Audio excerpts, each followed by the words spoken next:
Be at the church at the house of God. Does anyone like action movies in this church? What about romance? Okay. So why do we like movies? Why do we like action movies or romantic movies? Well, the guys are predominantly excited about the action movies where there's a lot of shooting, fighting, and noises, explosions, a lot of super effects and computer generated graphics that make unreal world into reality, right? And of course, ladies like the romantic dialogues and love scenes and stories, or maybe mystery, or maybe a murder solving movie and stuff like that. But have you ever listened to an action movie on the radio without the voice of a narrator? Or perhaps you would have watched some silent movies from the turn of the 19th century without any musical accompaniment or the subtitles, where only things are happening and you don't understand what's happening, you don't understand what somebody says to somebody else because there's no sound. Well, in both of these categories of movies, something is missing, right? The movie industry has progressed so far where we have 3D movies or panoramic movies where you can turn around and you can see the entire scene around you. And we are excited. We're buying big screen TVs to watch the movies because we can see faces 3 times larger than in real life, and we can almost feel like we're there. Well, but when we think about action movie without seeing the picture, we're missing a lot. Or a silent movie without a sound, we're missing the other part of it, right? So we'll be talking today about some things that we miss in Christianity. And the passage we have just read is in the book of James. We are going chapter by chapter, verse by verse. What is interesting that James and his perspective on faith and works sometimes are misinterpreted in conjunction with Paul's theology on faith and works. Because Paul says that salvation is by grace alone, through faith alone. And here we see James is almost arguing the opposite. You know, oh, whoop-de-doo, you got faith. Where are your works? Well, in order to understand this passage of Scripture properly, we have to understand the context and the time frame when both of these great leaders of Christianity are working on the mission field, and who are their audiences and what are they actually trying to say. The main difference between Paul's and James's theology is in the fact that Paul is concerned about the proper understanding of salvation, while James is already dealing with the saved believers and makes an emphasis on their sanctification, meaning working out their salvation in practice. We cannot expect to earn salvation or forgiveness of God by doing good works. That's against the Bible. That's non-biblical. But on the other side, when we accept Jesus' work of salvation on the cross, and we will remember about this today during our communion service, we must express our faith through good works that are the outcome of our faith. They are not the source or the reason for our salvation. They are the outcome of our faith. The verses 15 and 17 of this passage that we have just read.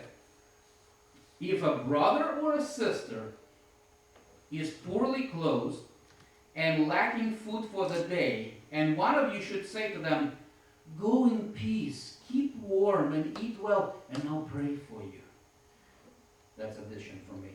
But does not give them what is necessary for the body, what is the benefit? Thus also faith, if it does not have works, is dead by itself. James does not accept faith that lacks practical aspect. To prove his point, he is using a vivid illustration about a poorly clothed and hungry brother or sister. The point in this illustration is the same as James makes when he describes the true religion. remember in the chapter 1, what was the true religion?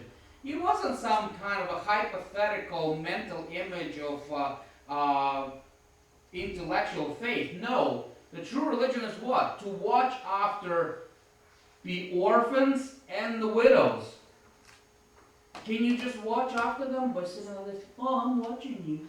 I'm watching you. No, that's not what he's talking about. He's talking about getting your sleeves rolled up, getting your pocketbook out, spending money, buying food, helping them, maybe like giving them toys or clothing or whatever they need. It requires a physical aspect in our faith. So, in this situation, a verbal expression of compassion or good wish or wishes means nothing. Oh, I'll pray for you, brother. I'll pray for you, sister. You go and be with the Lord. It doesn't work. It's not a faith, or it's a dead faith. What sense does compassion have if it does not have any practical approach of feeding or clothing the one who is in need? It has no sense. It has no validity. It's empty, useless, and dead. You know, my mother-in-law recently lost her dog. Well, we didn't just sit there and pray about finding the dog. We actually got in the car, drove all the way to Maryland, visited a whole bunch of animal shelters, police office, and the person who knew the last location of the dog, and then we found the dog back in New Jersey. Well, it took some action. It took some praying, yes. It took some believing that we can find him. It took some hope that he's still alive, and then we finally found the dog, which was a miracle in itself, but it took us some actions to do that. You know, James is not placing this very vivid illustration about the poor person just for the sake of it. The examples of charities were very valuable in Jewish society of the day. And it would resonate with the listening audience of the Jewish people who are in the exile or in dispersion. The word charity, or the charity itself, was the most important virtue among the Jewish believers and, in fact, in the entire Middle Eastern culture. Hospitality is one of the highest values of the Middle Eastern cultures of the day, and it continues up until today. In certain instances, charity was even equated with righteousness. Of course, it's not biblically based, but it's from the public belief or popular theology. By popular belief of the Jewish people, when a man comes to the judgment of God, he could use in his defense or her defense all of the acts of charity that he or she performed in his or her life. Most of these popular beliefs were based on the passages from the non-canonical books of the Bible that were written in the intertestamental period, such as Book of Wisdom of Sirach and Book of Tobit. We can quote some of these passages. I quote, "Faith would consume the fire of sin, and charity would cleanse the sins." It's Wisdom of Sirach 3, chapter 3, verse 30. And from the Book of Tobit, chapter 4, verse 7. "Never turn your face from the poor person, and God would never turn his face from you." Amen. When the leaders of the church in Jerusalem confirmed the validity of Paul's ministry to the Gentiles, they gave him only one recommendation: not to forget the poor. And that's written in Galatians 2:10. That admonition to practically help the people became one of the main and wonderful aspects of a Judeo-Christian tradition. If we look at the Greek culture or Roman culture of the day, it had a complete opposites of what we have just read. In contrast, Greek religion did not hold the same value for the charity and the compassion. In fact, Greek Stoics, Plato was one of them, pursued apathy. What is apathy? It's a full absence of any feelings. That was the standard.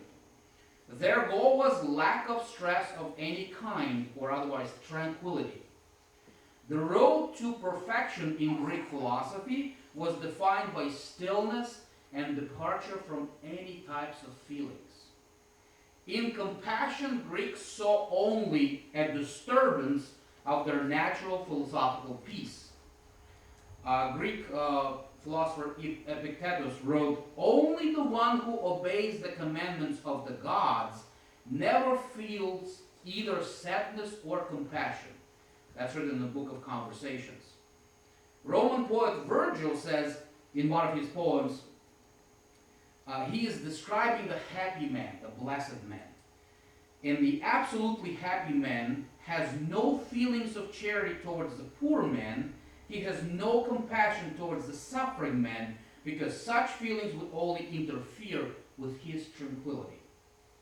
The Greek perspective is directly opposing the Jewish thought.